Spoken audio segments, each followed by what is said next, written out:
En otras palabras, para que dicha renovación sea fecunda, realista, crítica y creativa, no podrá encararse dándole la espalda ni a la búsqueda de la verdad, ni al contexto actual, signado por una irreversible revolución de los medios tecnológicos. De allí la presencia del primer término de nuestra jornada, no como contradictorio o antagónico respecto a los otros dos, sino como estimulante desafío epocal dirigido a ellos. Que este desafío pueda convertirse en una instancia de creatividad y de crecimiento, de acercamiento y enriquecimiento recíproco, es uno de los objetivos de la presente jornada, de la que esperamos orientaciones para seguir repensando en conjunto la vida universitaria. Nuevamente, muchas gracias por su presencia, por sus aportes y, para citar a Francisco, soñemos juntos. Muchas gracias. Muchas gracias, Padre Fernando. Bueno, si podemos entonces dar la bienvenida al doctor Enrique Corti.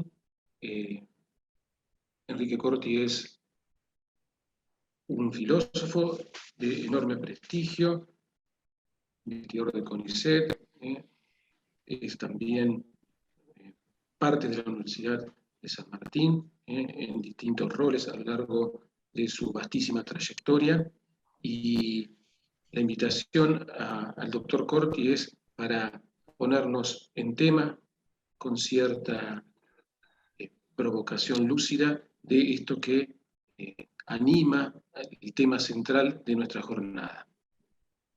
Enrique. Buenas tardes a todos. Acabo de oír palabras que son exageradas, ciertamente, pero la intención de la invitación que recibí realmente me alegró mucho. Siempre me alegra volver a la UCA, a la cual, a pesar de que no estudié allí, tuve algunas participaciones docentes en la Facultad de Filosofía. Y por ello es un gusto hacerlo y me produce una gran alegría. La convocatoria a mí me dio mucho que pensar, y tuve que pensar mucho para encontrar un registro que me parezca adecuado. El título de lo que voy a presentar es La palabra y lo humano en contexto digital. Permítanme que no hable de los humanismos, sino que voy a hablar de lo humano, es decir, de la condición de hombres y mujeres en relación con la palabra, cuando eso ocurre en un contexto digital. Comienzo entonces de la siguiente manera. Descubierto hacia fines del siglo XIX, junto al Partenón y nombrado Atenea Pensativa, es un relieve tan hermoso y sugerente cuán pequeño su porte. Impone a quien lo observa una inquietante serenidad, conseguida quizá en la guerra y la victoria, quizá en el mismo instante de su nacimiento, tal como lo presagiaba haber nacido del cráneo de Zeus. Representada con atuendo clásico, la diosa de la guerra y la sabiduría se apoya en un extremo de su lanza, mientras el otro extremo reposa en tierra, donde también asienta su pie derecho. Palas está de pie sobre la tierra, que asimismo ofrece asiento a una lápida. Medita en soledad y en silencio. En su mano izquierda, la que sostiene la lanza que le sirve de apoyo. El dedo índice señala su frente. La cabeza, inclinada hacia el costado izquierdo del cuerpo, está cubierta con un yelmo. Todo el peso de su cuerpo reposa sobre su pie derecho. El izquierdo está soliviado y recobra el equilibrio apoyándose en la lanza.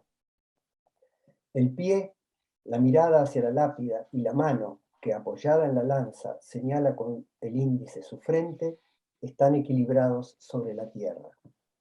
Al igual que su búho, ausente en la imagen, el pensamiento de Atenea alzó su vuelo al declinar lo acontecido. La mirada de la diosa, y su lanza se encuentran tal vez en su pensamiento, orientado hacia la tierra, que acoge en definitiva todo lo que nace y retorna a ella después de haber acontecido. El relieve, datado hacia el año 460 a.C., donde no se distingue inscripción alguna, permite presumir que la lápida que mira a Atenea es un hito conmemorativo. No importa si lo evocado son los muertos por la peste que asoló Atenas o aquellos caídos en la guerra contra el imperio persa. Lo decisivo es que todo ello haya sucedido y que el búho haya desplegado su vuelo a la par que el pensamiento de Atenea. La filosofía llega siempre demasiado tarde. En cuanto pensamiento del mundo, aparece en el tiempo solo después de que la realidad ha consumado su proceso de formación y se halla ya lista y terminada. El búho de Minerva inicia su vuelo al caer el crepúsculo. Son palabras que todos recordamos de Hegel en la filosofía del derecho. Desafiando a Hegel en su caracterización de los tiempos de la filosofía, Agamben y Zizek, apenas comenzada la peste pandémica, tomaron la palabra y sostuvieron posiciones divergentes, intentando quizá mostrar que no siempre el búho levanta el vuelo después de que la realidad es consumada. Con su actitud desmentían la demora del búho al respecto de los acontecimientos del mundo. A juzgar por la convicción de Hegel, esas palabras no fueron filosóficas. Agamben sostenía que el anuncio de la epidemia era un engaño, una invención que servía como pretexto para tomar medidas de emergencia frenéticas, irracionales e injustificadas. Según él, el alerta generalizado cumplía el cometido de generar pánico para que finalmente nos entregáramos, sumisos al poder de los estados. Asombrado porque los ciudadanos aceptaran la reclusión a cambio de preservar su nuda vida biológica, objetó todas las medidas sanitarias de precaución, concluyendo que el prójimo había sido abolido y las máquinas sustituían el contacto interpersonal. Zizek, a su vez, afirmó que con la epidemia, simultáneamente, se desencadena una virosis ideológica en correspondencia con condiciones sociales preexistentes, aunque aún no develadas hasta ese momento. Fake news, teorías conspirativas, racismo y una larga serie de calamidades que contribuyen a la idea de abroquelar las fronteras territoriales contra amenazantes enemigos. Como consecuencia de todo ello, se alimenta la desconfianza y se menoscaba la idea de prójimo. Para Zizek, sin embargo, todo esto podría tener un cierto efecto positivo, difundiendo a nivel global la idea de una sociedad distinta, alejada del Estado-nación vigente, que se sostendría por una generalizada solidaridad y por la cooperación global. Entre una suerte de conspiración universal expuesta por Agamben y la aparente ingenuidad de una renovación de la humanidad propiciada por el coronavirus, pensado por Zizek, estos pensadores contemporáneos nos mostraron un búho sincrónico con el presente, sin acatar la sentencia hegeliana de un búho que solo alza su vuelo al anochecer. Propugnan uno que pueda alzar su vuelo al amanecer. ¿Es esto acaso imposible? Lo que digamos hoy, por tanto, no pretende la dimensión de las palabras filosóficas. Es obvio que estamos en medio de los acontecimientos sobre los que intentamos hablar. Al margen entonces de disputas filosóficas y sin pretensión alguna de alterar el ritmo circadiano del búho, los invito a pensar y preguntarnos sobre algunas cuestiones que considero imprescindibles de ser abordadas en los espacios universitarios. Partiendo de esta misma experiencia que nos encuentra reunidos, la pregunta es, ¿qué está sucediendo ahora mismo entre nosotros, con nosotros mismos? De pronto nos encontramos, más por una necesidad circunstante que por decisión propia, inmersos profundamente en el mundo tecnológico de la virtualidad. Ciertamente la tecnología preexistía a la necesidad con que se nos impuso. pero sus desarrollos avanzaban a un ritmo más acorde a nuestro propio ritmo circadiano. 1 año y medio atrás, entero, sin aviso previo, irrumpió un huésped global e indeseable. Y repentinamente nos encontramos conviviendo con un extraño virus. Pensamos que sería poco más que un evento transitorio, que rápidamente pasaría y que más temprano que tarde retomaríamos a nuestro ritmo habitual. No fue así. A la sorpresa inicial le sobrevino el encierro doméstico, las burbujas, los barbijos, las máscaras, el alcohol, limpieza y más limpieza. Así, en forma gradual pero incesante, nuestro día resignificó el adentro y el afuera, y, mudada en sus hábitos, la convivencia debió dar paso a nuevas formas y condiciones. En la experiencia pandémica hemos experimentado hondamente al menos 2 hechos. De repente nos vimos forzados a prescindir del afuera, y a la vez nuestro adentro no estaba bien preparado para ello. Y no porque nuestro interior estuviese desprovisto, sino porque la mayor parte de nuestra provisión era externo dependiente. Es decir, que como pocas veces se hizo notoria aquella stéresis, aquella privación palpable en la caverna alegórica de Platón. Nos encontramos atravesados por una bidimensionalidad bastante insoportable. El mundo exterior, garante de la consistencia objetiva de nuestro mundo interior, se tornó bidimensional y cesó nuestra familiaridad con él. Llevados a habitar una nueva morada, sin vecinos, sin próximos, nuestro prójimo comenzó a ser diferente. En pocas palabras, comenzó a ser bidimensional. Aún en un contexto como ese, decidimos continuar con nuestra vida universitaria, con una urgencia que no dio tiempo ni ocasión para ponernos a reflexionar sobre semejante cambio. Redefinidos en ciudadanos esenciales y los que no lo éramos, nos sorprendimos al ver hasta dónde la libre circulación nos interesaba y nos afectaba. La mayoría de nosotros comenzó un proceso de adaptación a las nuevas circunstancias, casi un proceso de resignación en algunos y en otros de transgresión a las reglas.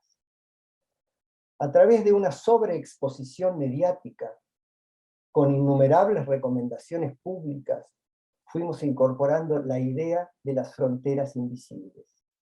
El recurso tecnológico apareció entonces como lo más inmediato y apto para conjurar la situación, y rápidamente se echó mano de él. En ese momento no solo los más jóvenes, sino todos entrábamos en el juego de la tecnología. Mientras la pandemia recrudecía, dentro de esos muros invisibles, en ese adentro, ocurrieron mutaciones. ¿Acaso el universo del discurso cotidiano no se vio sorprendido por un puñado de neologismos transliterados, sin que necesitáramos demasiadas explicaciones, incluso hasta para los más mayores?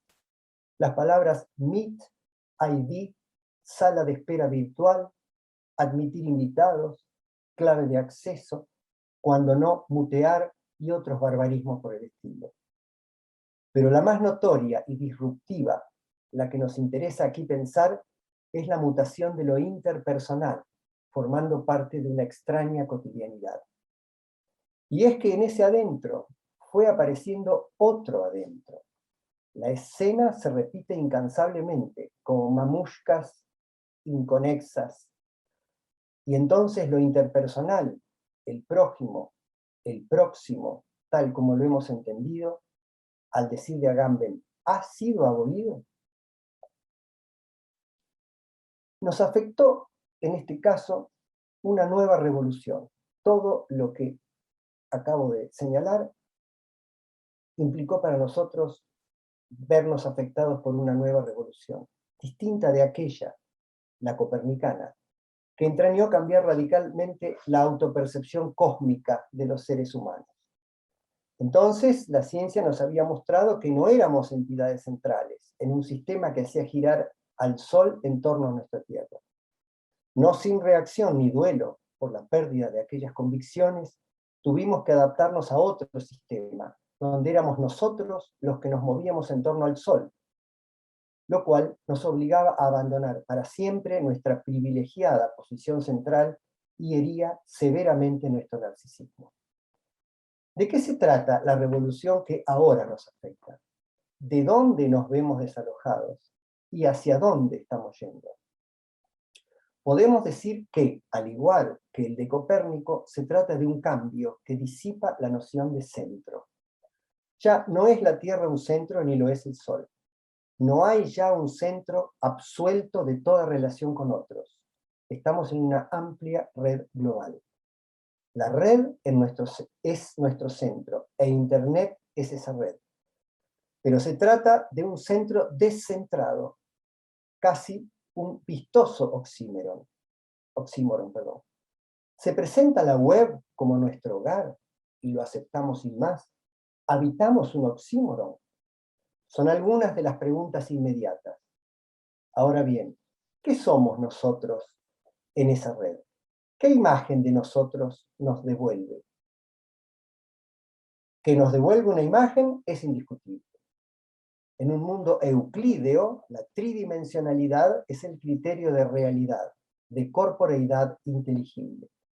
Platón denominó a estéresis, esto es, privación, a la característica bidimensionalidad de las figuras proyectadas en el fondo de la caverna alegórica. Esas dos dimensiones medían la irrealidad de las imágenes e impelían a los prisioneros en pos de una salida, en búsqueda de lo real, de lo realmente real, según reza la duplicación adverbial de la expresión ontos, on, traducida al latín como verum esse. ¿Sigue siendo prójimo nuestro prójimo en un entorno virtual? Obviamente la proximidad se ha visto alterada. Nuestro prójimo ya no es lo más próximo, lo más cercano. ¿Pueden imágenes y sonidos constituir nuestro próximo y nuestro prójimo? Si en presencia efectiva una persona está mediada para nosotros por nuestra percepción, hecho que ha dado lugar a innumerables críticas filosóficas al realismo, ahora, en la virtualidad, esa persona está doblemente mediada por la imagen de su imagen. Es decir, que, desde la perspectiva de las críticas habituales al realismo filosófico, nada menos real que la presencia virtual. Parece que nuestro prójimo virtual no es nuestro prójimo a causa de su lejanía y de la privación de una de sus reales dimensiones espaciales. Solamente la red nos comunica y vincula. Todavía algo más, referido a las redes sociales y a los algoritmos que las gobiernan.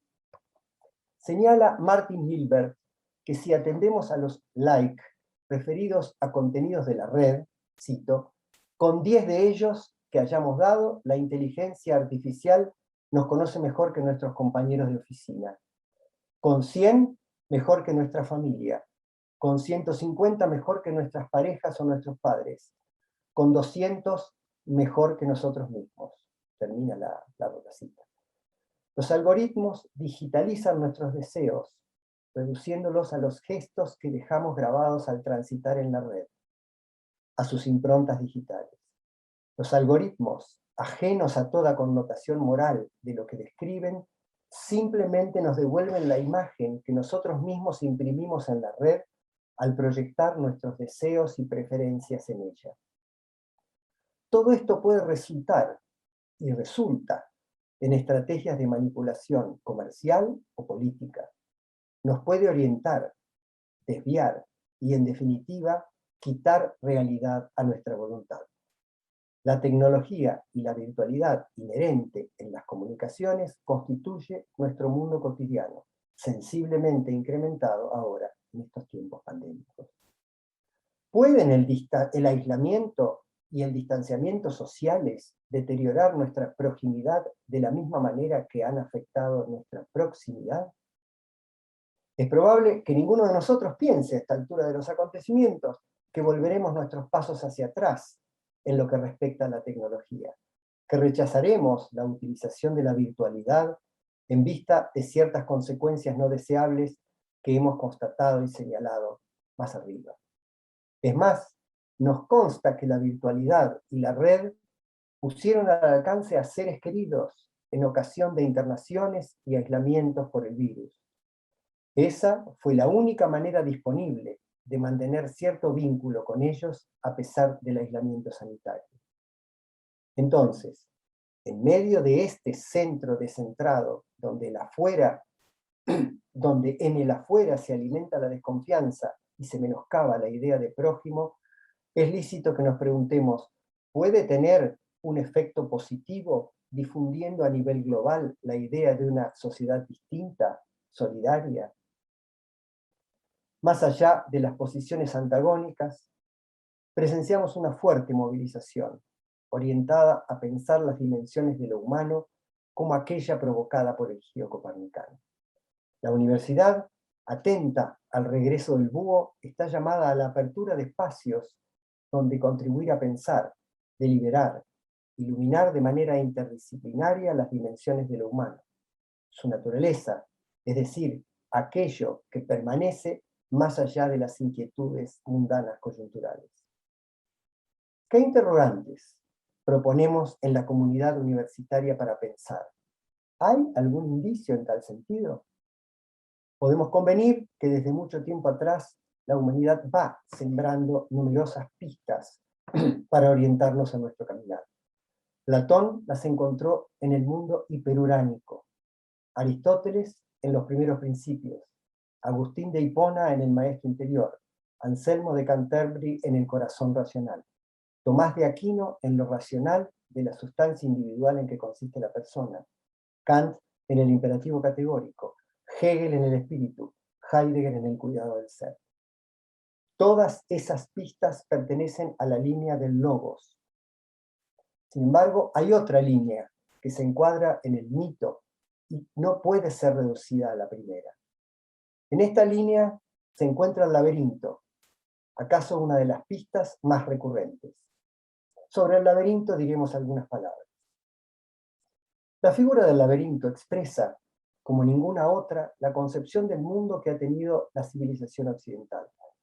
Para desconcierto nuestro, que deseamos encontrar en él un punto de referencia, no hay un único laberinto. En este sentido, es que nos sirve como una impronta para introducirnos en nuestro laberinto, en la red. Desde el inicio de nuestra civilización, los laberintos nos han acompañado en nuestra búsqueda de respuestas.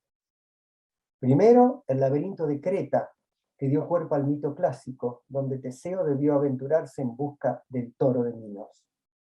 Pudo entrar y salir indemne y exitoso del laberinto gracias al valor de su espada y a la astucia y el amor de Ariadna. Este laberinto no permite que nadie se pierda. Se entra, se llega al centro y luego se regresa desde él por el mismo sendero. Si lo extendemos, muestra una estructura lineal única, hacia y desde el centro, que a su vez es único. Todos los interrogantes son respondidos en este laberinto, menos uno. Teseo no sabe de antemano qué sucederá cuando se encuentre con el Minotauro. Debe internarse para averiguar. El segundo laberinto es el barroco, moderno por definición. También tiene una sola salida, aunque es posible errar el camino que conduce a ella. Desplegada, su estructura es arbórea, con muchas raíces, ramificaciones y callejones sin salida. Para no perderse en él se requiere ayuda, pero en este caso Ariadna no viene en auxilio. En este laberinto estamos solos, tenemos que valernos por nosotros mismos, tal cual la característica del hombre moderno. Nuestro auxilio viene entonces de la mano del método, que en este caso será el de prueba y error. Método que no garantiza la infalibilidad, pero que conduce a la salida.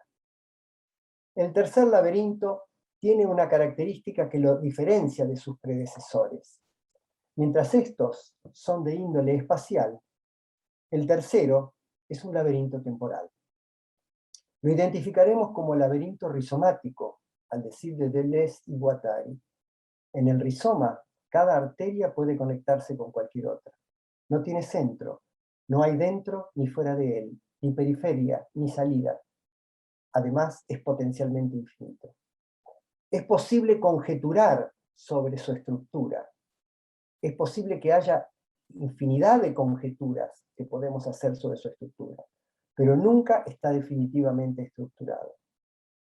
La vida humana, desde la perspectiva que ofrece de ella la figura del laberinto, puede ser entrevista como una oportunidad para saber de nosotros mismos, para lo cual es necesario averiguar en qué laberinto estamos.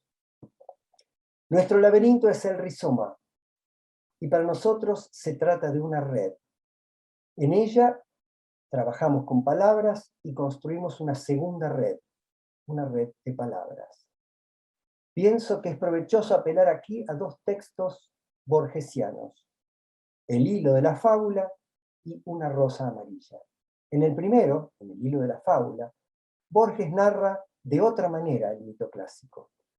Podemos pensar que en atención a que el rizoma puede ser estructurado de muchas maneras, aun cuando ninguna sea definitiva. Por otro lado, el párrafo inicial de Borges es gramaticalmente un sujeto, linealmente desplegado como el laberinto clásico y la hebra de Ariadna.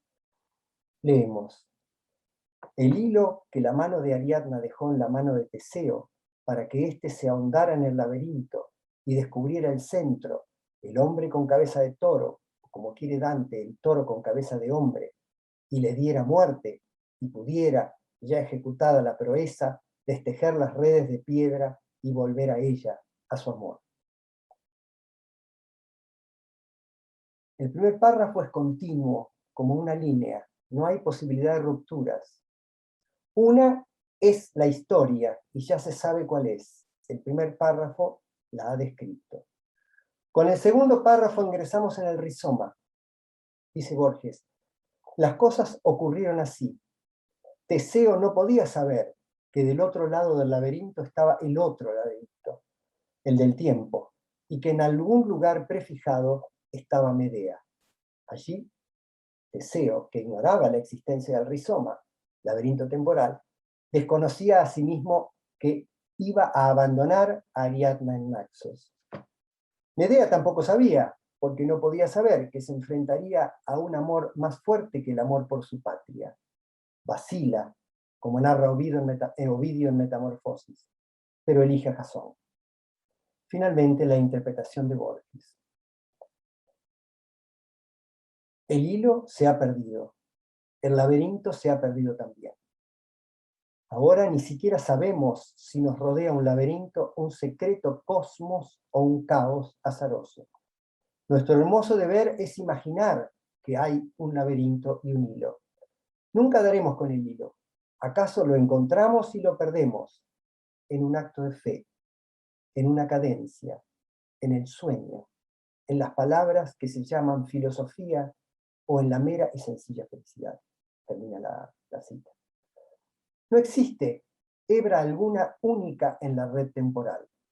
En el tiempo, en el ámbito de las decisiones y la libertad, un acto de fe como el de Abraham ante el sacrificio de Isaac es impensable sin el abandono del hilo de Ariadna.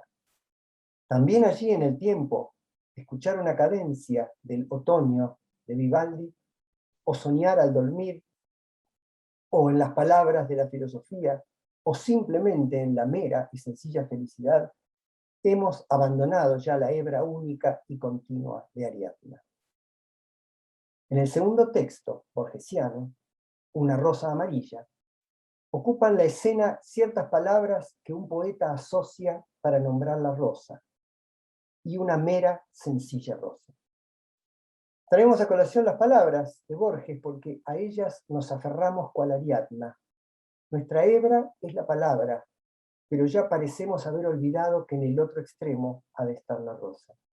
Leemos: ni aquella tarde ni la otra murió el ilustre Giambattista Marino, que las bocas unánimes de la fama proclamaron el nuevo Homero y el nuevo Dante. Pero el hecho inmóvil y silencioso que entonces ocurrió fue en verdad el último de su vida.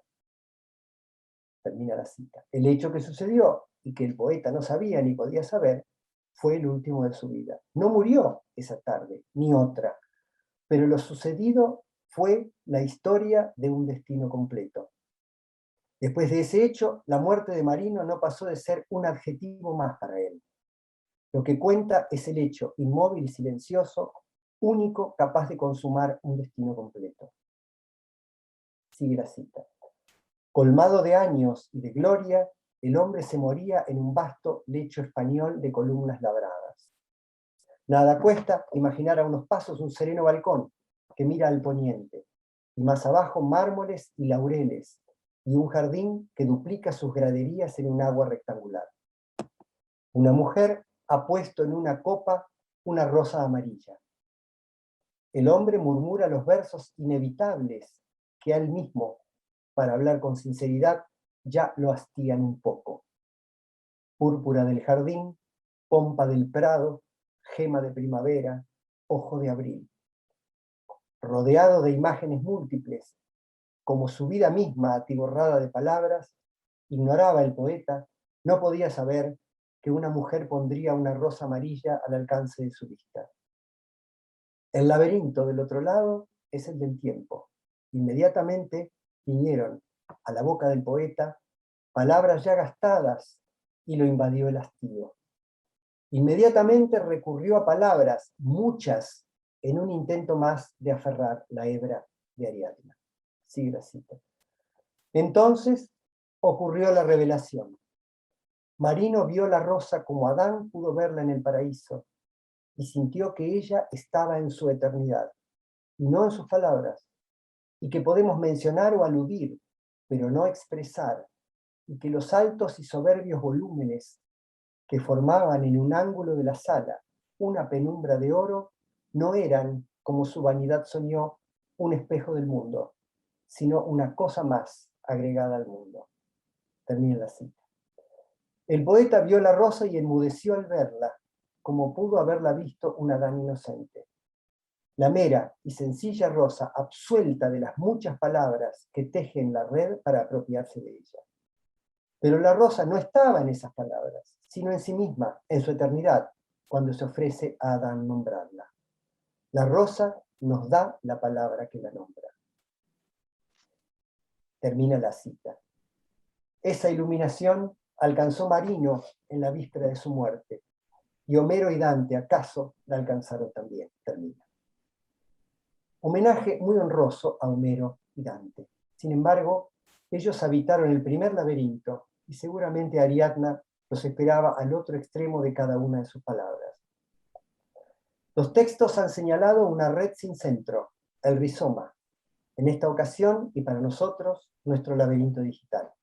También nos recuerdan que nos ha sido confiada la palabra y que solo unida a su Ariadna adquiere sentido.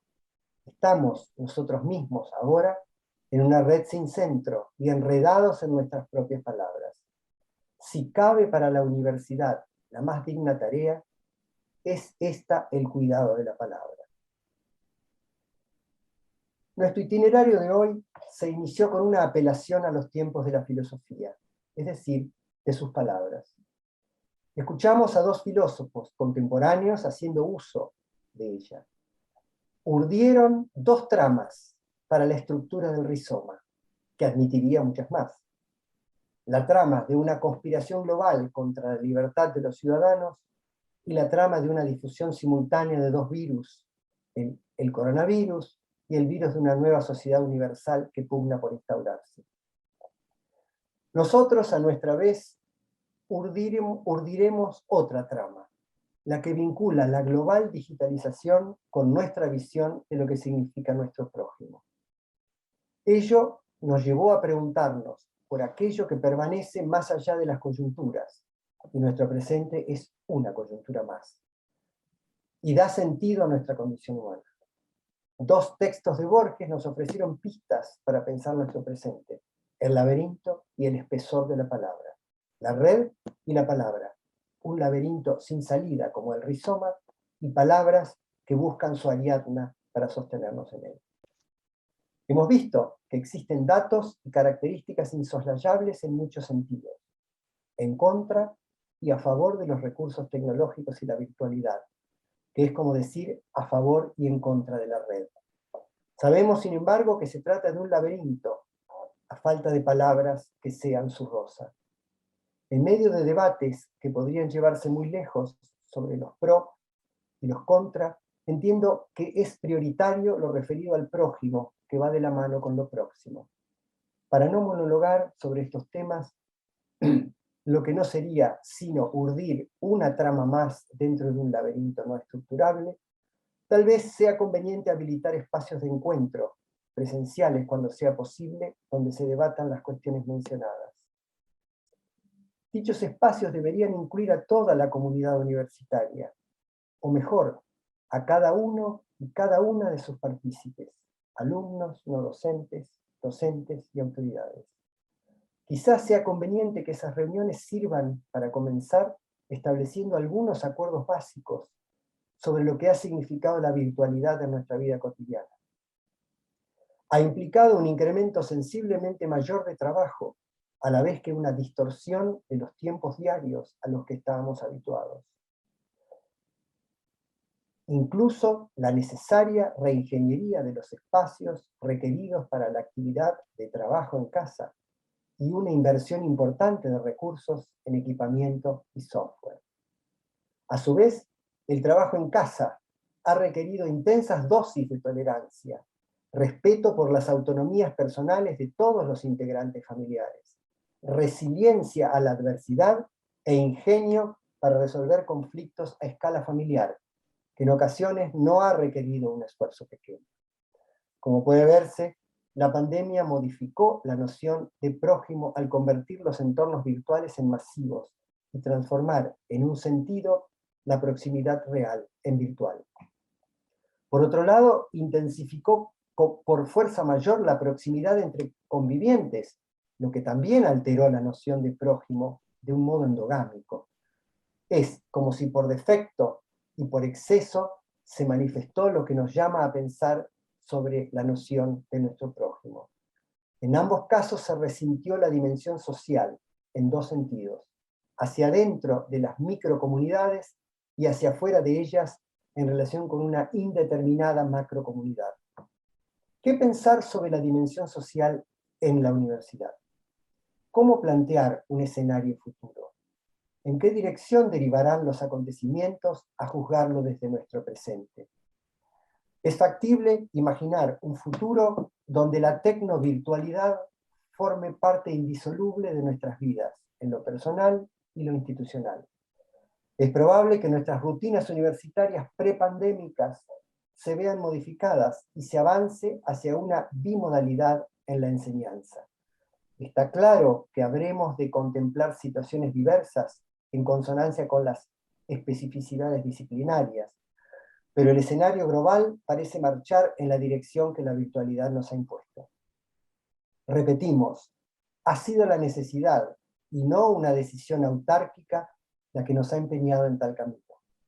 Sin embargo, nos hemos sumado a una corriente global que ya se había establecido en la industria, en la administración y en el comercio, aunque no plenamente en la vida universitaria de las aulas. En este nuevo desafío no estamos solos. La comunidad global respondió con sus mejores recursos intelectuales. Las universidades, las empresas, los estados y nosotros, los ciudadanos, estamos convocados a una tarea por el bien común de la vida. Y no hablamos solamente de la vida biológica, la nuda vida en palabras de Agamben. No, hablamos de la vida humana personal y de su sentido, ciertamente más amplio y profundo que el considerado por la biopolítica orientada al biopoder. No somos ni queremos ser una masa configurable por la inteligencia artificial. Tenemos un destino que excede el tiempo de la vida de cada uno de nosotros en la Tierra. Convivimos socialmente y somos responsables por nuestros semejantes, actuales y futuros. Nuestro presente será el pasado de un porvenir que debemos asumir en responsabilidad. Lo que hagamos hoy es lo que prepara el futuro, en cualquier sentido que éste resulte. La educación, en todas sus formas, es asunto que nos define, y no podemos delegar nuestras responsabilidades sociales y educativas en la inteligencia artificial y la tecnología, porque son instrumentales. En la medida justa en que sean para nosotros medios para un fin y no un fin en sí mismas, en la debida proporción en que tomemos conciencia de que no son fines ni poseen razón de fines, recién entonces habremos comenzado a convivir razonablemente con ellas, o mejor, a poder convivir humanamente con ellas. La tecnología no es ella misma humana, la hemos prohijado, la adoptamos y queremos vincularnos con ella dignamente.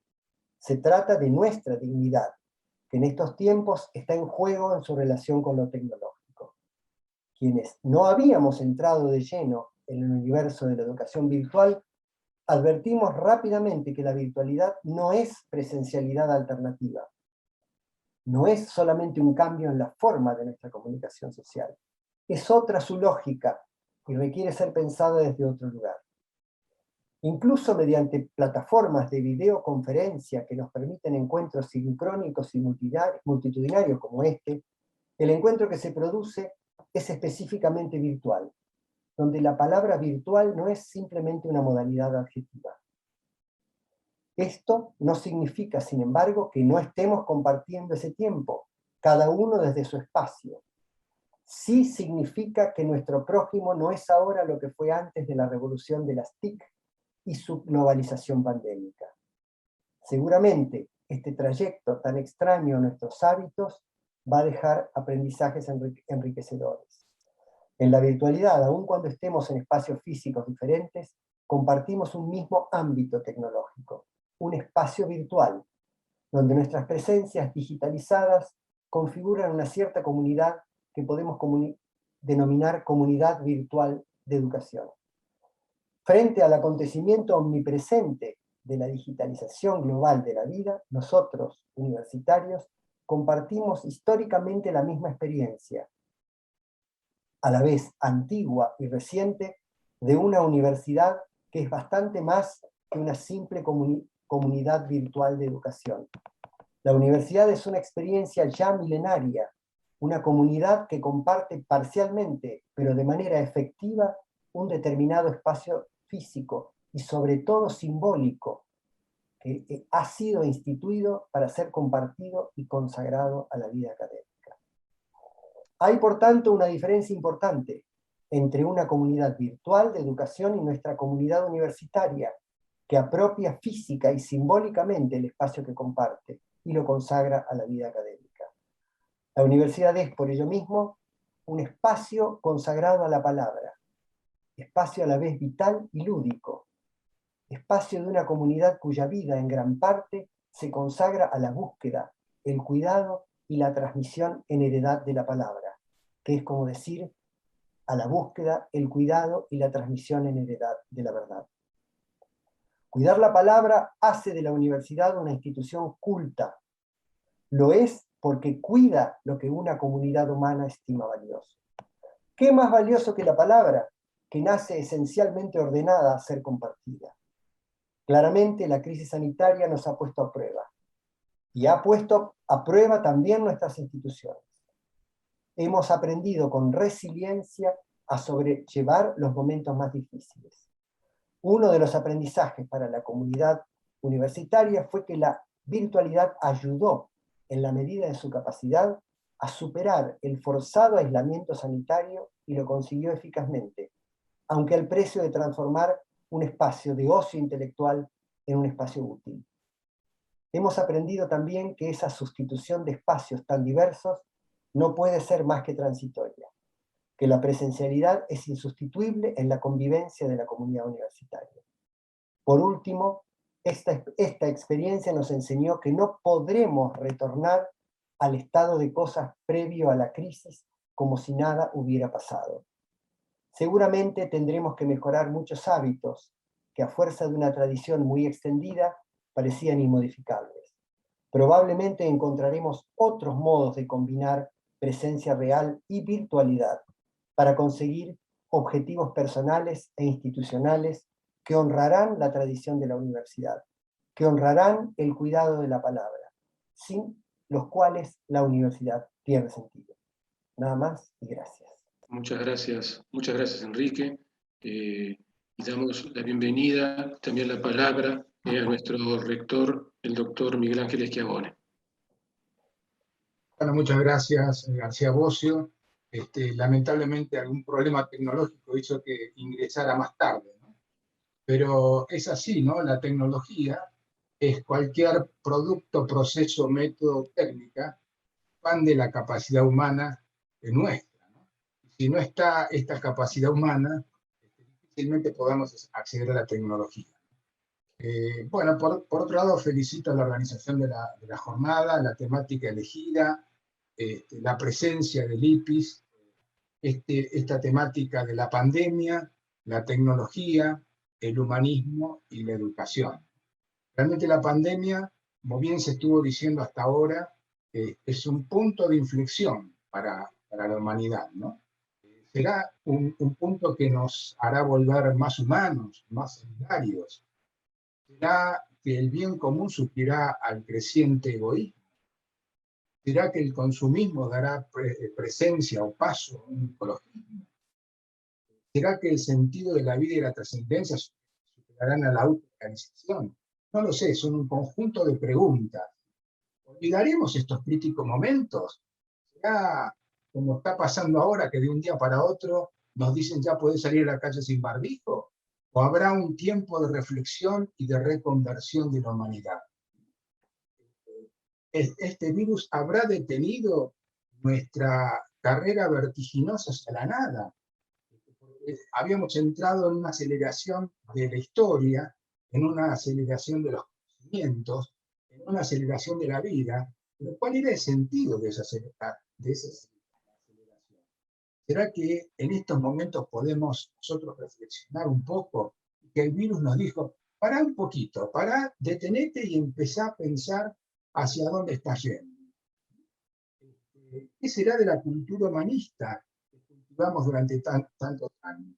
¿Seguiremos siendo iguales? Nada más que ahora con un cubre nariz y boca o un barbijo para ocultar nuestros fracasos.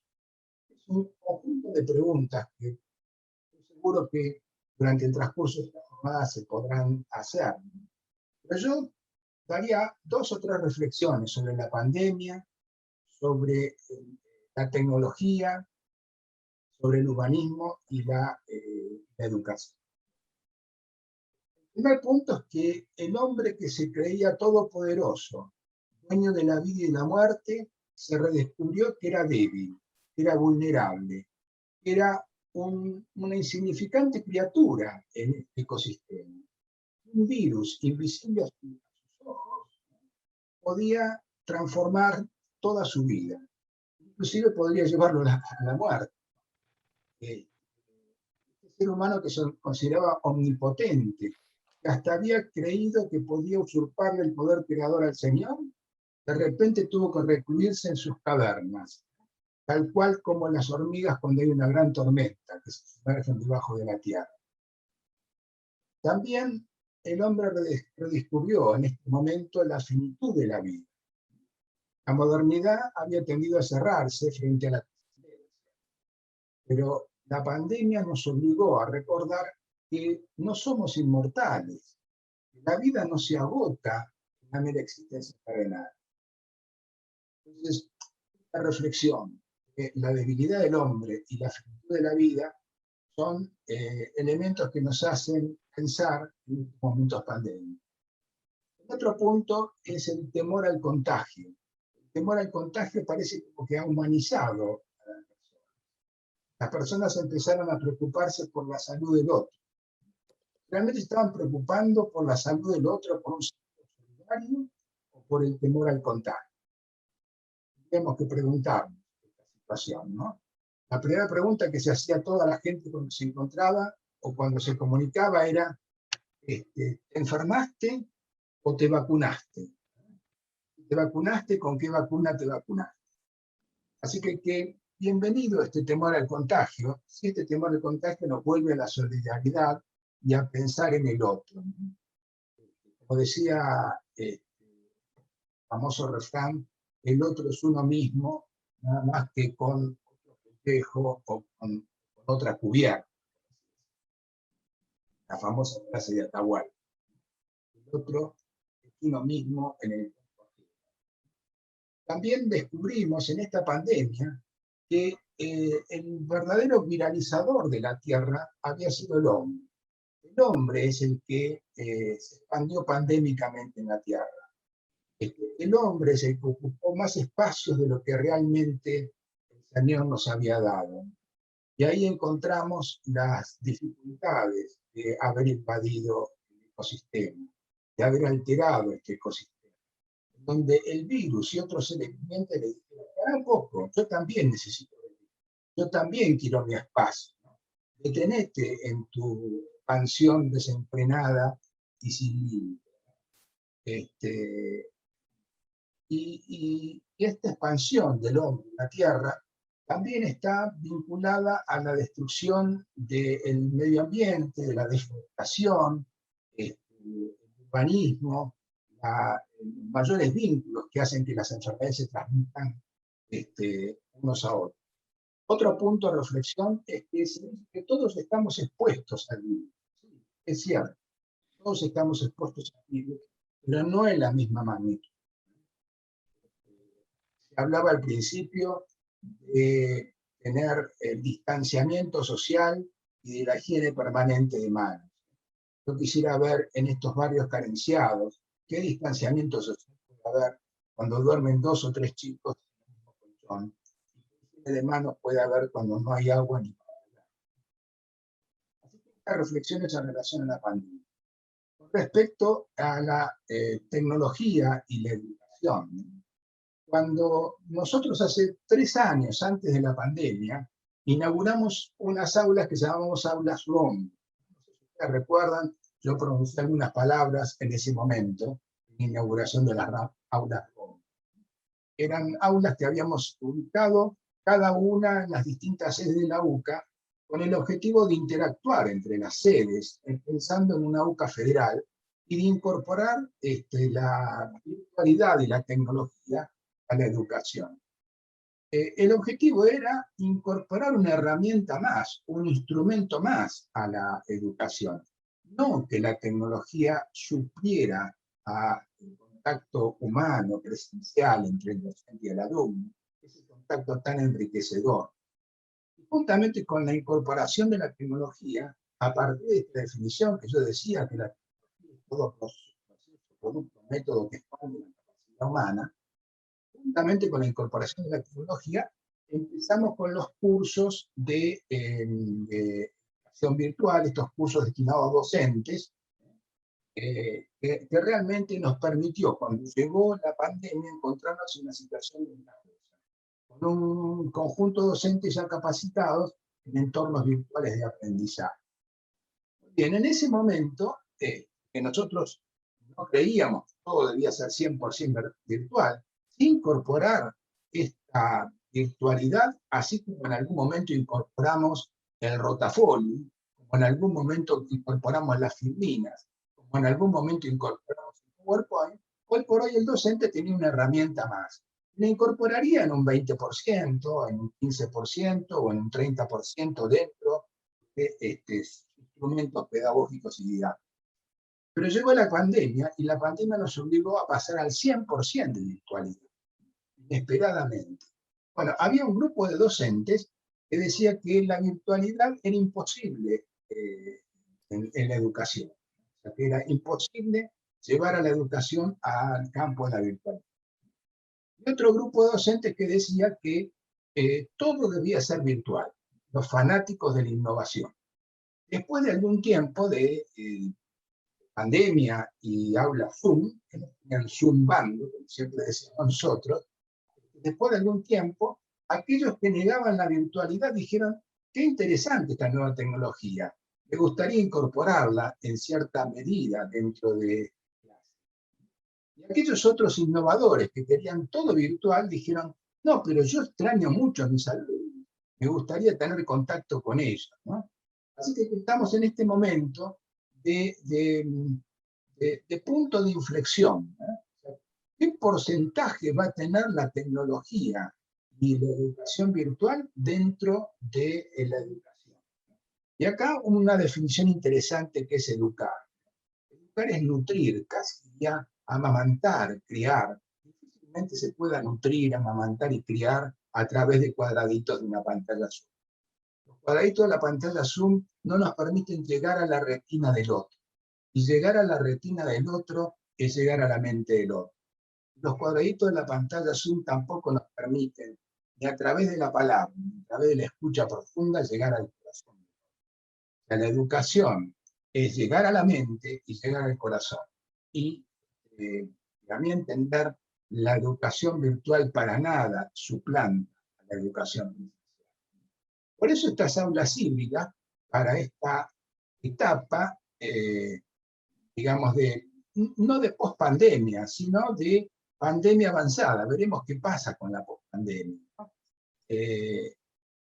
Por otro lado, y para terminar, creo que es muy importante el tema de las palabras, como recién se decía.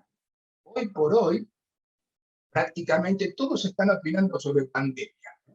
Desde los periodistas, hoy todo periodista es un infectólogo, todo infectólogo es un epidemiólogo, todo epidemiólogo es un especialista en salud pública.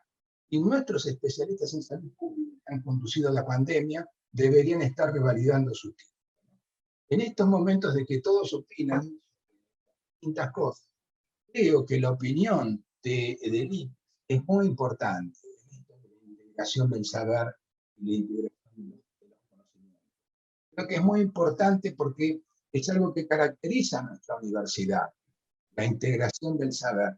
No hay muchas universidades que tengan este instituto de orientación de integración de los conocimientos. Creo que este grupo de gente, de IPES, ustedes, debería liderar esto, motivando a los distintos decanos.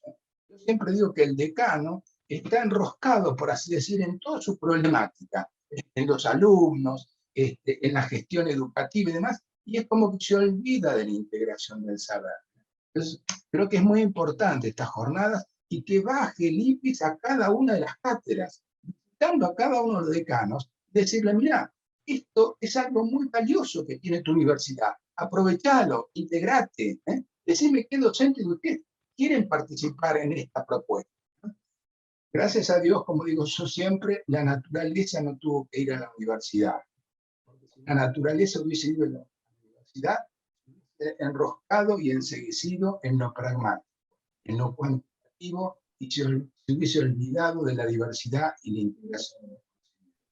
Así que muchas gracias, García Bocio, muchas gracias, padre Fernando Ortega, por esto, y me gustaría verlos recorriendo las distintas unidades académicas, instando a los decanos a que utilicen esta importante área que es el...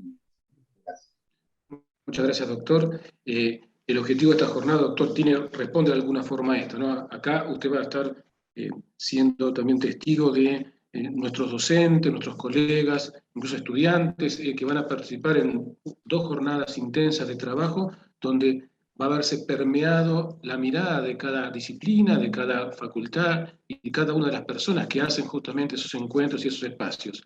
Y infinitas gracias al doctor también Enrique Corti, creo que es un poco clave las hermosas y sabias palabras de retomar la palabra, y damos pie ahora, o damos lugar al primero de los paneles, al primero de los encuentros. Recuerden que esta jornada tiene hoy, el día de hoy, 2 ejes, que es el histórico-cultural y la identidad confesional de la UCA. En los comentarios, preguntas y reflexiones en torno a lo que nos dejó el doctor Corti, quizás sea interesante después Marcelo Recico, que va a ser el moderador del primer panel, que la retomemos también y la coordinemos junto con las reflexiones que surjan después de las 3 ponencias que nos van a presentar acá. Digo, para ser muy estrictos con respecto a los tiempos, para que cada cual pueda también disfrutar y participar de este encuentro. Muy brevemente, entonces, damos ya damos lugar al primer eje, el histórico-cultural. Va a estar moderado por el doctor Marcelo Recico, consejero del IPES, además ustedes saben, director del doctorado en Economía, con 3 ponencias. Le pedimos a los ponencistas que sean ahora sí muy estrictos en esos 10 minutos maximísimos que le hemos dado para exponer, porque eso nos va a permitir luego una ronda de preguntas y comentarios para que aquellos que participan de este primer espacio y luego también los participantes puedan hacerse eco de esto que van a exponer los ponencistas en estas primeras 3 presentaciones, y también los que nos quedó resonando de la fascinante exposición de Enrique Corti. Marcelo, entonces te doy lugar para vos.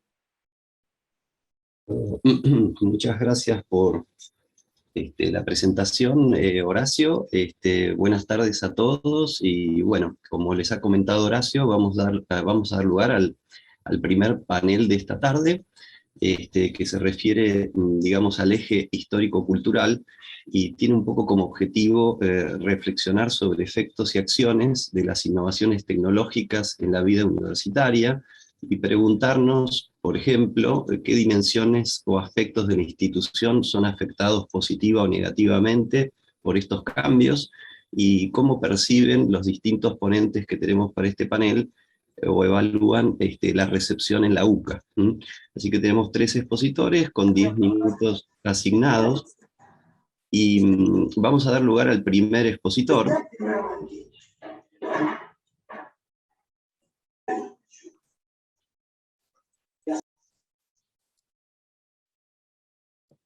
Marcelo, estás muteado, creo. Palabras del neologismo, ahí está. Ah, perdón. Bueno, entonces, bueno, gracias, Horacio, por la presentación, y vamos a dar lugar entonces al primer panel, que se refiere al eje histórico-cultural. Tenemos 3 expositores, y vamos a comenzar por el doctor Roberto Aras. Roberto Aras es doctor en filosofía y es profesor de antropología en el Departamento de Educación de la Universidad Católica, ¿no? Roberto tiene una ponencia que se denomina Desafíos académicos para el humanismo digital, ¿no? Así que, Roberto, te doy la palabra. Muchas gracias, Marcelo. Muchas gracias al IPIS y al Vicerrectorado de Integración por esta invitación a participar de esta jornada. 2 aclaraciones antes de pasar a compartir la pantalla con un PowerPoint sobre mi comunicación. La primera aclaración es que yo me voy a referir a un estado de exageración del tema, si era una deformación, en definitiva, del paradigma digital y cuáles pueden ser las consecuencias que tiene eso. En ese sentido, quiero decir que quienes me conocen saben que yo estoy muy a favor de la integración de la tecnología, pero justamente no a favor de la subordinación a la tecnología, y eso es un poco lo que voy a tratar de expresar. Y la segunda aclaración es que en esta versión del PowerPoint, yo he eliminado las citas, ¿sí? Para que sea más fluido. Pero entonces hago la aclaración que no todo lo que aparece aquí es mío, ¿eh? Si ustedes van a ver el día de mañana si se pueden publicar actas de estas jornadas, el texto, van a ver entonces allí, sí, que es el reconocimiento que yo hago a la cita de cada uno de los autores que he tomado. Bueno, muy bien, haciendo entonces estas aclaraciones, voy a compartir la pantalla. A ver si es posible.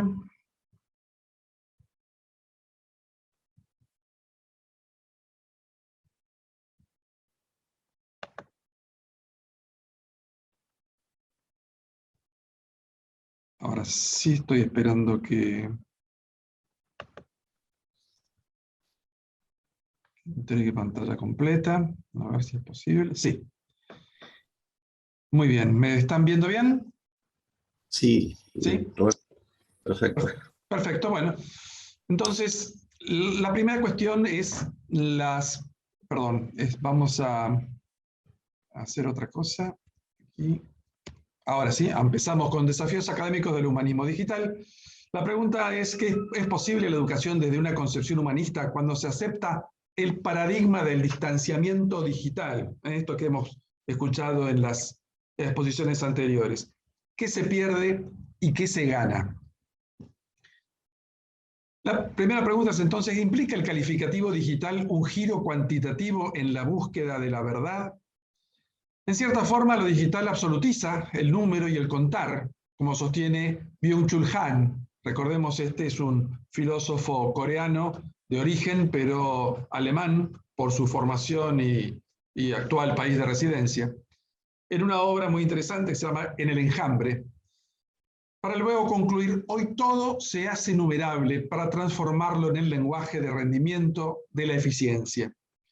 Una respuesta positiva a aquella pregunta genera otra: ¿cómo congeniar la cuantificación, la medida, la objetivación, el cálculo matemático, los modelos estadísticos, constituidos ahora en valores cruciales para la interpretación de la complejidad cultural, con los problemas de la incertidumbre, la subjetividad y la vaguedad que caracterizan la trazabilidad de los procesos culturales a lo largo del tiempo?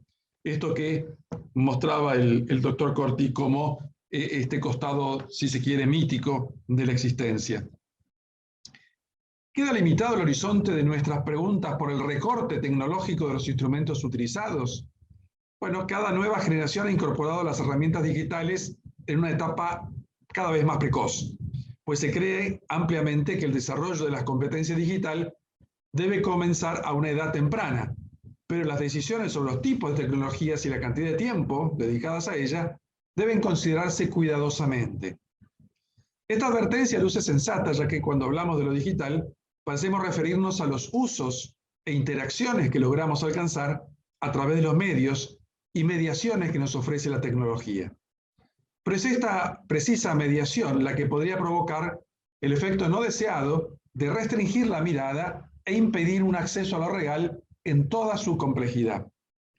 Y hay que Martin Heidegger, en Tiempo y Ser, nos diga: preveía una simplificación de la realidad y del hombre bajo el dominio de esta nueva ciencia, la cibernética, que, como hemos dicho, sería la ciencia de la racionalidad técnico-científica por antonomasia, y su adalid más destacado, el pensar calculante. Y en otro texto se apena de que un día el pensar calculador pudiera llegar a ser el único válido y practicado. Así nos preguntamos: ¿alcanzamos un más cuando los recursos digitales son los mediadores de la transmisión de la cultura?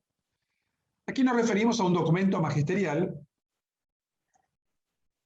Caritas in Veritate, de su Santidad Benedicto XVI, nos advierte que en todo conocimiento y acto de amor, el alma del hombre experimenta un más, que se asemeja mucho a un don recibido, a una altura a la que se nos lleva, y concluye que se necesitan unos ojos nuevos y un corazón nuevo que superen la visión materialista de los acontecimientos humanos y que vislumbren en el desarrollo ese algo más que la técnica no puede ofrecer.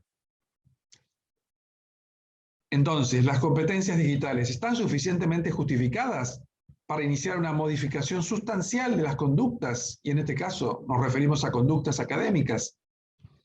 Asistimos al nacimiento de un sistema educativo flotante, un sistema educativo elevado a la nube, a plataformas de educación a la carta, a diseñadores educativos de comportamientos que buscan sobre todo el control de los datos del aprendizaje.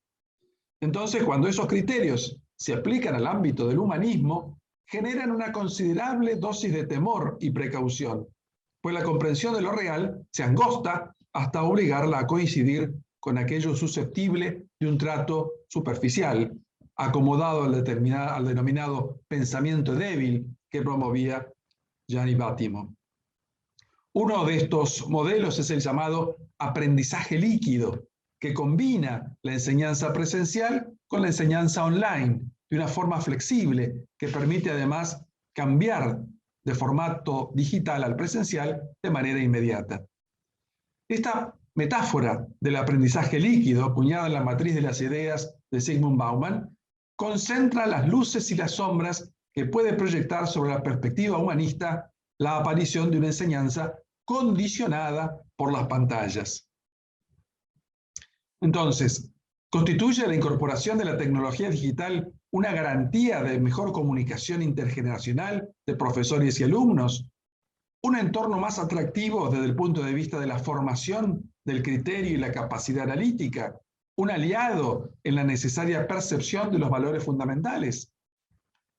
Una organización, en especial si se trata de una institución académica, no puede preocuparse solo por generar fluidez digital entre sus miembros, sino que necesita cuidarse de no propiciar un giro cuantitativo que interprete una actividad profundamente humana en términos de sus condiciones materiales. De aquí que el reemplazo sistemático del encuentro personal por pantallas e interacciones programadas, en función de resultados medibles, atenta contra lo que Alejandro Llano entiende que es lo esencial de la universidad.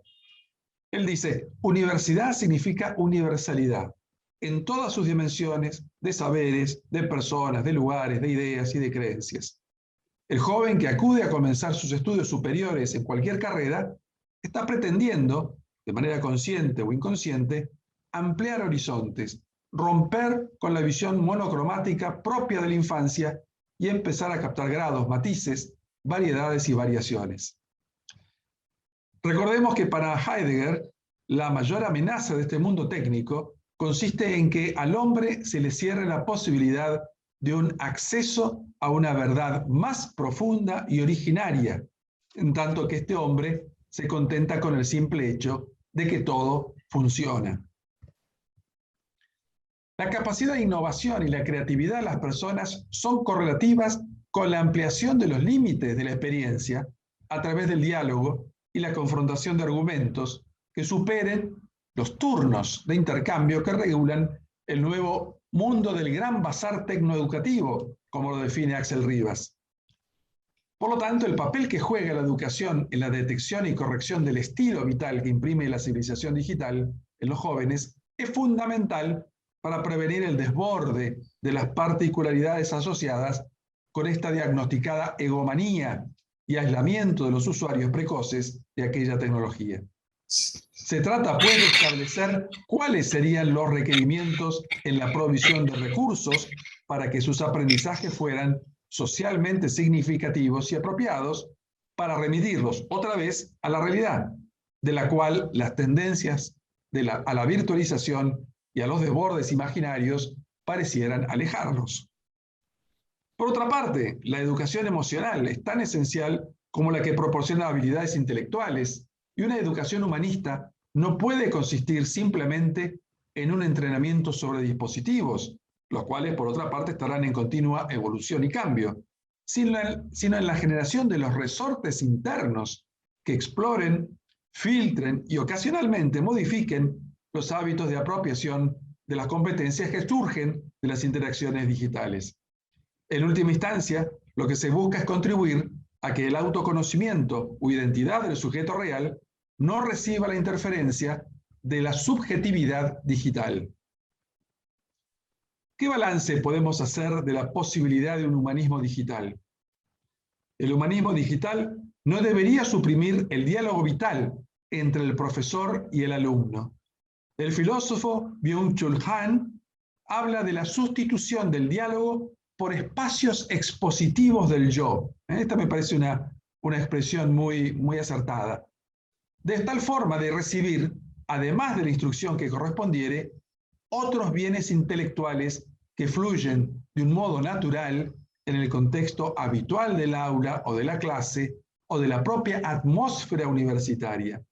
La curiosidad, el juicio prudente, el sacrificio en procura de causas valiosas, solo pueden ser adquiridos por el ejemplo que ofrece un diálogo de existencias. En otras palabras, me parece que esa atmósfera intelectual, esa atmósfera de crecimiento personal, es lo que extrañamos cuando nos sometemos de manera excesiva a una sobredosis de pantallas o de comunicación digital que puede derivar entonces en una suerte de pensamiento bajo el paradigma digital. Hay que entonces tener eso en cuenta y creo que una reflexión sobre este tema por parte de todos los que somos miembros de una comunidad académica, creo que nos puede llevar a hacer un uso discrecional y mucho más efectivo de este recurso, que como recurso tecnológico evidentemente es muy importante y muy interesante. Muchas gracias. Bueno, muchas gracias, Roberto. Muy interesante exposición. Nos has dado varias pinceladas profundas para tratar el tema y para pensar el tema del impacto de la tecnología en el ámbito universitario y en cómo va cambiando un poco la interacción de la intersubjetividad dentro de la universidad, ¿no? Y cómo trabajar ese tema, ¿no? Así que bueno, vamos a dar lugar al segundo expositor, que es Federico Baukhage, perdón si no lo pronuncio bien. Federico es profesor de Relaciones Internacionales e Historia en la Universidad Católica Argentina y va a exponer sobre un tema que denominó desafíos cognitivos y psicológicos no resueltos en el contexto de la educación virtual. Así que, Federico, bienvenido y te doy la palabra. ¿Qué tal? Muchas gracias. Buenas tardes a todos los presentes. Agradezco la invitación a hablar.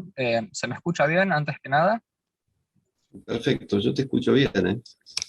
Sí, pero me encuentro en el campo y la conexión acá no es siempre todo estable. Por cierto, mi apellido está bien pronunciado, lo cual me sorprende de entrada. Es muy poco habitual que alguien le pegue de una. El tiempo es excesivamente breve, así que voy a ir directo al grano. No necesito recapitular todas las condiciones a las que nos hemos visto sometidos los últimos 18 meses. Nos han planteado una serie de problemas y desafíos a resolver. Algunos se han resuelto de manera más o menos satisfactoria. Otros considero que no, y de esos quiero hablar. Voy a dar mi conclusión por adelantado. Yo creo que algunos de los problemas que voy a señalar no se han resuelto porque no son resolvibles. Son problemas que son intrínsecos al hecho mismo de la virtualidad.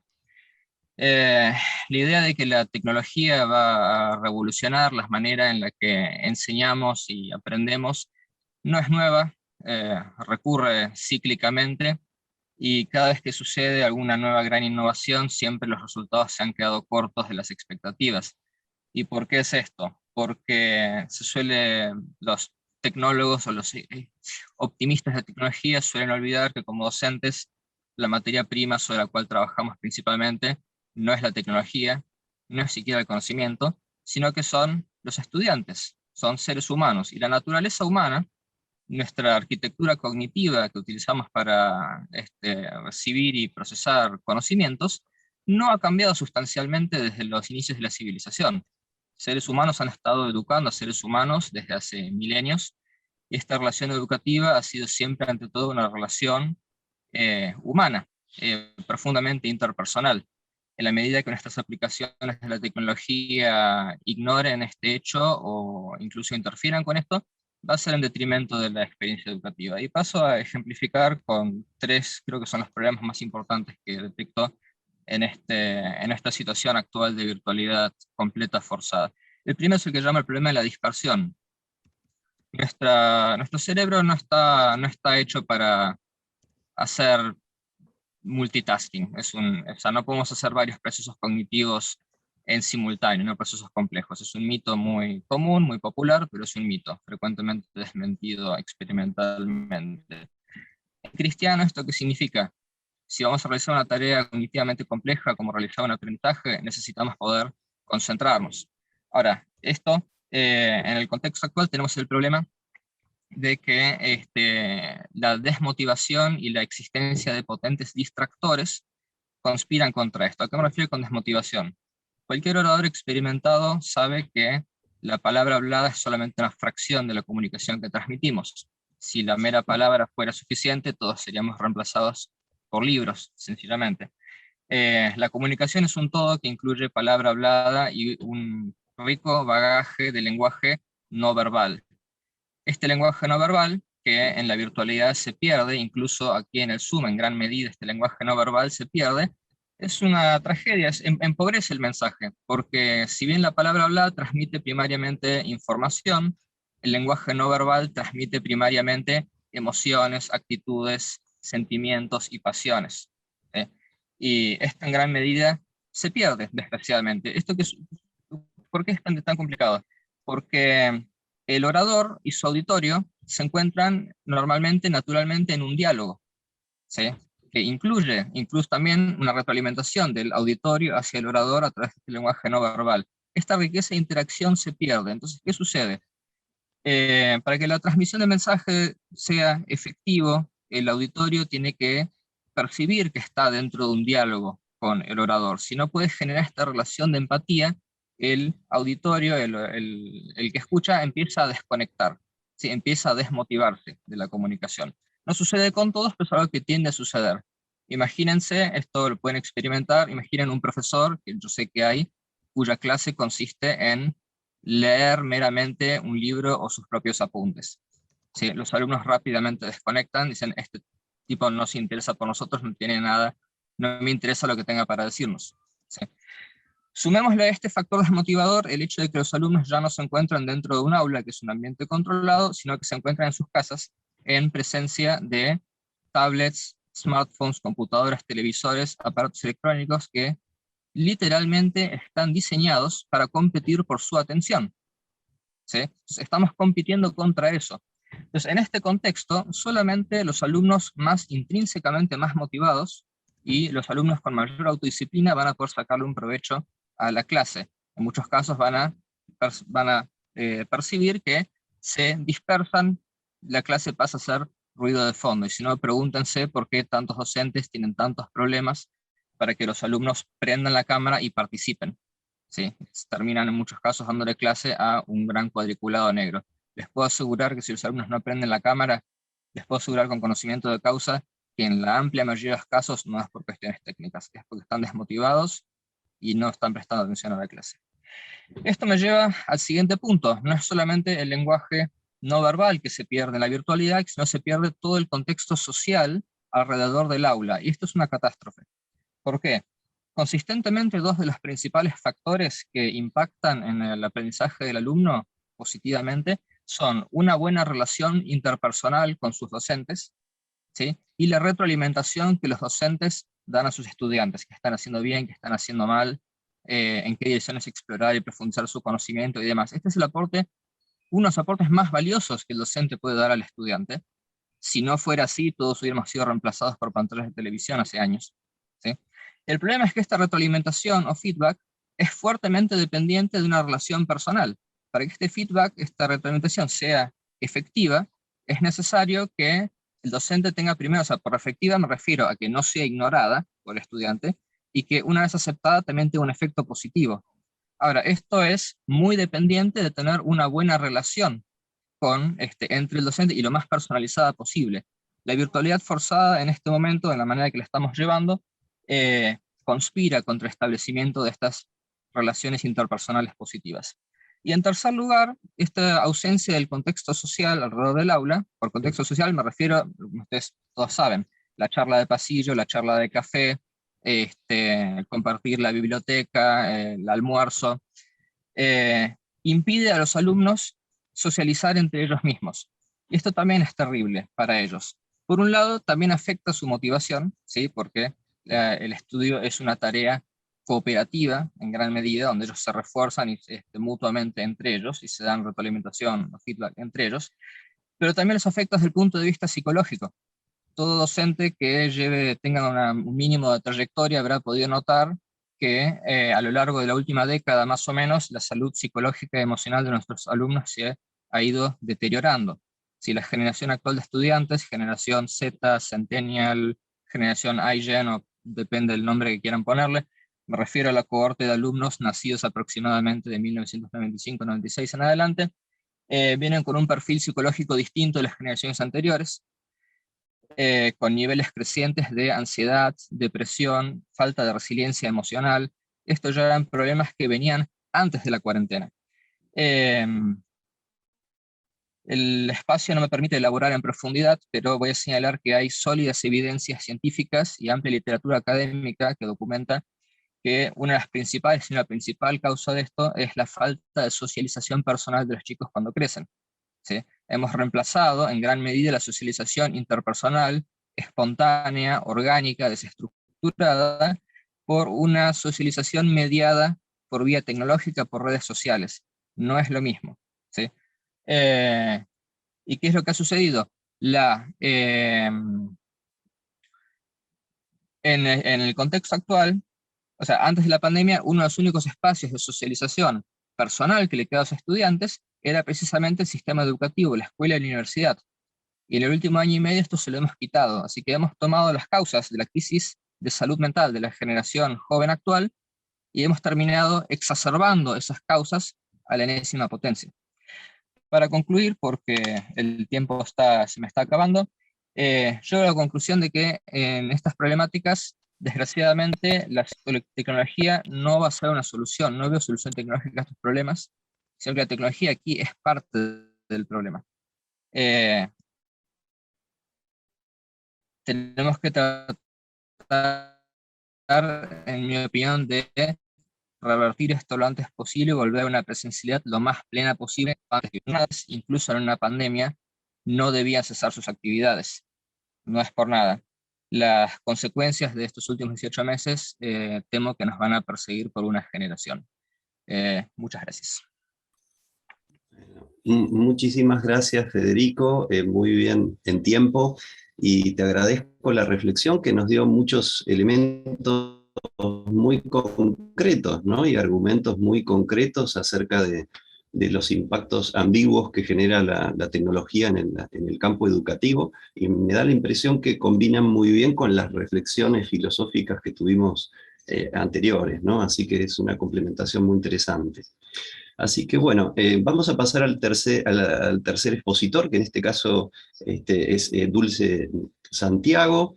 La doctora Dulce Santiago es profesora titular ordinaria en la UCA y es investigadora de la Universidad Nacional del Sur. La doctora Santiago se va a referir a una ponencia que se llama Del humanismo cristiano al poshumanismo transhumanista. Así que bienvenida, Dulce, y te doy la palabra. Bueno, muchas gracias por la invitación a participar, y bueno, siguiendo en el mismo lineamiento propuesto de lo histórico-cultural y desde el pensamiento, desde la filosofía, mi propuesta es precisamente la consideración de dos paradigmas o modelos teóricos, uno del siglo XX, que es el humanismo, y otro del siglo XXI, llamado transhumanismo, como, digamos así, dos ejes culturales con los cuales el humanismo cristiano ha tenido y tiene todavía que dialogar en esta necesidad de relación dialogal con la cultura.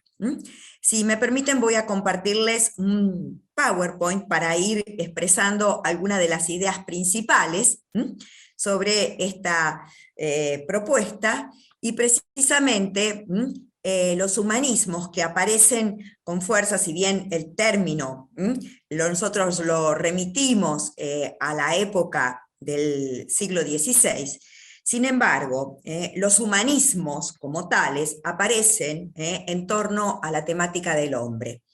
Ya decía Max Scheler, no poseemos una idea unitaria del hombre. En ninguna época ha resultado el hombre tan problemático como en la actualidad. Esto lo decía hace un siglo, ya que la multiplicidad siempre creciente de ciencias especiales que se ocupan del hombre ocultan la esencia del hombre mucho más que la ilumina. Y por eso, cuando él propone la antropología filosófica, considera la necesidad de que esta búsqueda renovada de la esencia del hombre contenga los aportes de las ciencias naturales y sociales que han ido avanzando a partir de la modernidad en torno al tema del hombre a paso agigantado, y que le han planteado una necesidad de renovar y actualizar eso que llamamos lo humano. Por eso aparecen los humanismos, sobre todo a mediados del siglo XX, y los humanismos, podríamos decir que alcanzaron mayor desarrollo en el siglo XX, fueron los humanismos ateos, los humanismos de Sartre y de Heidegger. El mismo Sartre dice en el existencialismo es un humanismo. Lo que complica las cosas es que hay dos especies de existencialistas. Sabemos que la corriente existencialista, que se denomina, como bien dice el título de su conferencia, humanismo, es una corriente de pensamiento que no solamente es literaria, sino también filosófica, y que tuvo una enorme influencia, no solo en Europa, sino también en nuestra cultura latinoamericana. Todos leían alrededor de mediados y fines del siglo XX a los existencialistas, fundamentalmente a Sartre, bueno, también a Simone de Beauvoir, es decir, era, podríamos decir, la literatura que formaba o que estaba presente en la cultura de esa época, sobre todo considerando que es cuando aparecen las dos universidades privadas, tanto la UCA como la USAL, en un contexto en que la cultura de esa época era fundamentalmente informada por esta corriente existencialista. Y precisamente lo que plantea Sartre, que lo que complica las cosas es que hay estas dos especies de existencialistas. Los primeros, que son cristianos, entre los cuales yo colocaría a Jaspers y a Gabriel Marcel, de confesión católica, y por otra parte los existencialistas ateos, entre los cuales hay que colocar a Heidegger, y también a los existencialistas franceses y a mí mismo. O sea, Sartre se ubica dentro del existencialismo ateo. Los que tienen en común es simplemente que consideran que la existencia precede a la esencia, o si se prefiere, que partir de la subjetividad. Es decir, esto que hoy llamamos la construcción de uno mismo, es decir, el hombre es arrojado a la existencia y debe hacerse a sí mismo. O sea, el hombre no es, sino que se hace. ¿Qué significa que la existencia precede a la esencia? Significa que el hombre empieza por existir, se encuentra, surge en el mundo y después se define. El hombre, tal como lo concibe el existencialista, si no es definible, es porque empieza por no ser nada. Solo será después y será tal como se haya hecho. Así pues, no hay naturaleza humana, porque no hay Dios para concebirla. El hombre no es otra cosa que lo que él se hace. Esta premisa fundamental la vamos a ver en el transhumanismo. Por eso me parece sumamente importante considerar esta fuente filosófica. El otro, digamos, gran representante de este humanismo existencialista ha sido Heidegger.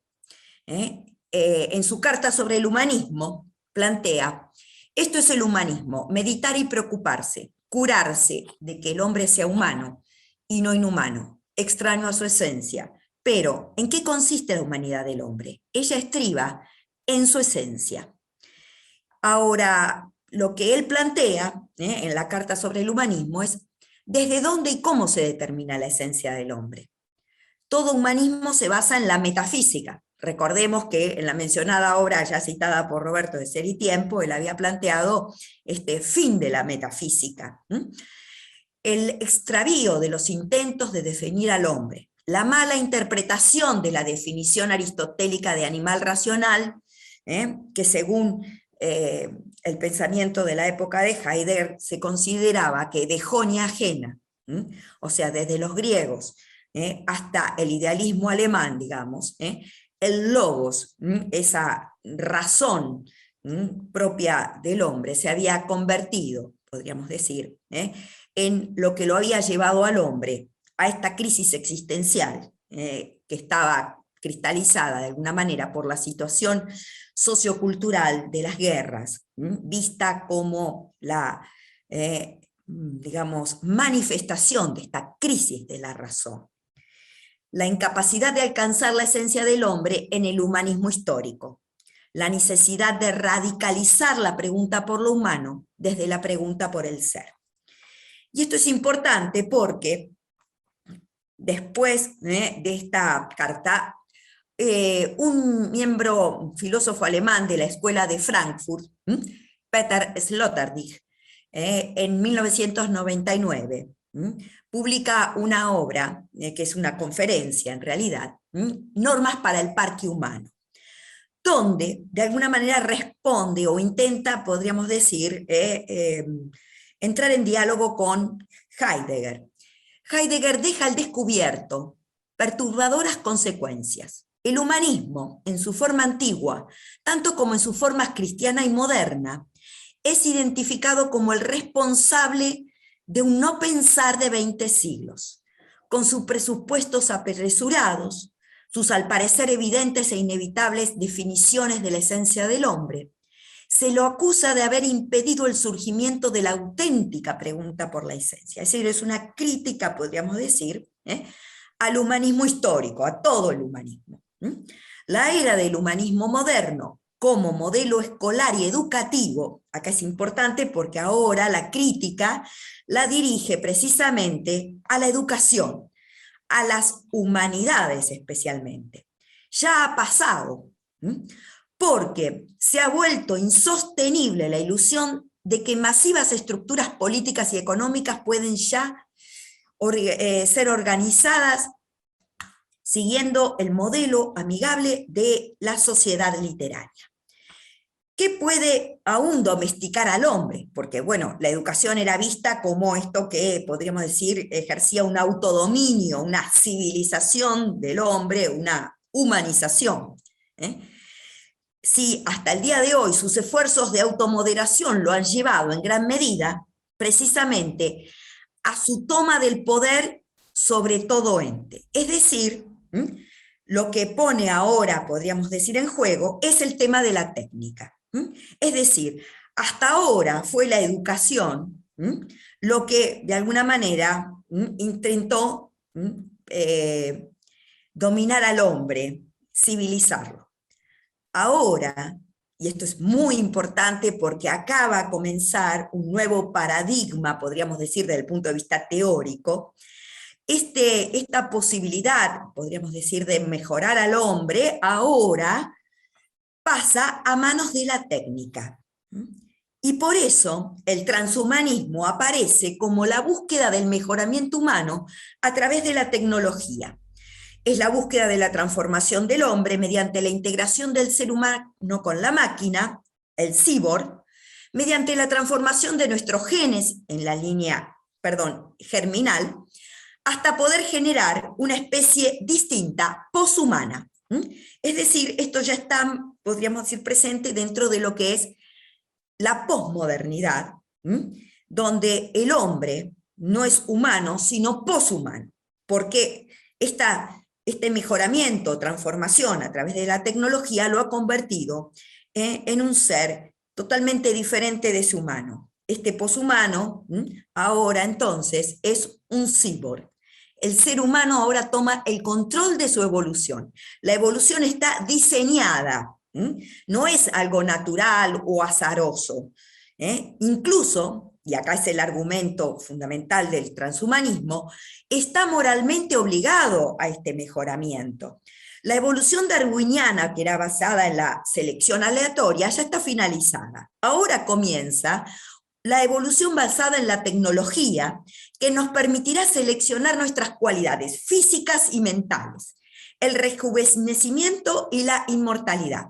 Por lo tanto, las modalidades que va a tener este transhumanismo va a ser, por un lado, el cultural, que es el que estamos considerando, inspirado, podríamos decir, en la crítica posmoderna al humanismo, como hemos visto, y que está de alguna manera expresado en el manifiesto Cyborg de Donna Haraway, que dice: a finales del siglo XX, nuestra era, un tiempo mítico, todos somos quimeras, híbridos teorizados y fabricados de máquina y organismo. En pocas palabras, somos cyborg. Y por otro lado está el transhumanismo tecnocientífico, inspirado en los trabajos de científicos e ingenieros provenientes del campo de la inteligencia artificial y de la robótica, Marvin Minsky, Hans Moravec, Raymond Kurzweil, basado en los avances de la biotecnología. La idea compartida por ambos es la superación de la barrera entre el hombre y la máquina, entre lo real y lo virtual.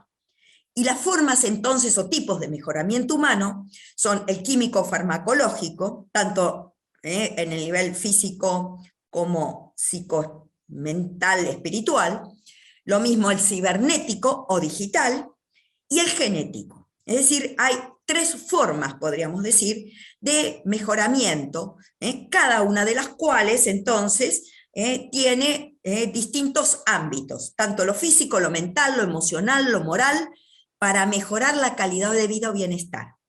Ahora es discutible el concepto que se utilice para la calidad de vida. Por eso, los argumentos que se esgrimen es precisamente que así como antes utilizábamos las prótesis culturales, que sería la educación, ahora, en cambio, es la tecnología la que me va a mejorar al hombre. Esperen, a ver. Bueno, hay una serie de argumentos, todos basados en la crítica a la falacia naturalista, esto de que la naturaleza humana es algo dado y cuya dignidad es inviolable. Como hemos visto, ya teníamos antecedentes en el existencialismo, y ahora entonces de alguna manera estos argumentos resultan más contundentes, y los argumentos que se esgrimirían como, digamos así, controladores de esto serían las posibles consecuencias sociales, como desigualdades, etc. Pero nada, digamos, debe privar al ser humano de este mejoramiento. Esto sería como, me parece que ya estoy muy en tiempo, por eso me apuro, acá realmente esta temática da para la ética y para la filosofía, para un abordaje mucho más amplio, pero quiero simplificarlo para no pasarme, y lo que entonces cuenta hoy para este mejoramiento, las mediaciones, serían la nanotecnología, la biotecnología, la big data, la inteligencia artificial, las neurociencias. Estos serían, podríamos decir, los instrumentos de que dispone hoy el hombre para este mejoramiento humano. Entonces, ¿qué sucede? El filósofo Jean-Luc Nancy, recientemente fallecido, dice: la palabra hombre se volvió extraña. El desquicio viral nos desvía, fíjense que lo decía de la pandemia, ¿no?, de nuestro supuesto destino anterior de sobrehumanos o transhumanos, y nos retorna a condición de bípedos sin plumes, pero con el don del lenguaje y el pensamiento para sondear el abismo del contagio. Entonces, en resumidas cuentas, la conclusión es que el humanismo cristiano tuvo el desafío de dialogar en el siglo XX con el humanismo existencialista ateo. En esa época todos los, podríamos decir, estudiantes, sobre todo de nivel superior, universitario, pertenecían a lo que se llamaba o la Liga Humanista, es decir, o eran humanistas, o eran marxistas ateos. Era como, podríamos decir, la posibilidad que tenía un estudiante en la segunda mitad del siglo XX. Hoy tenemos el desafío del diálogo con este transhumanismo que habla de este mejoramiento humano y que reemplaza, podríamos decir, la educación, prótesis cultural, por la tecnología.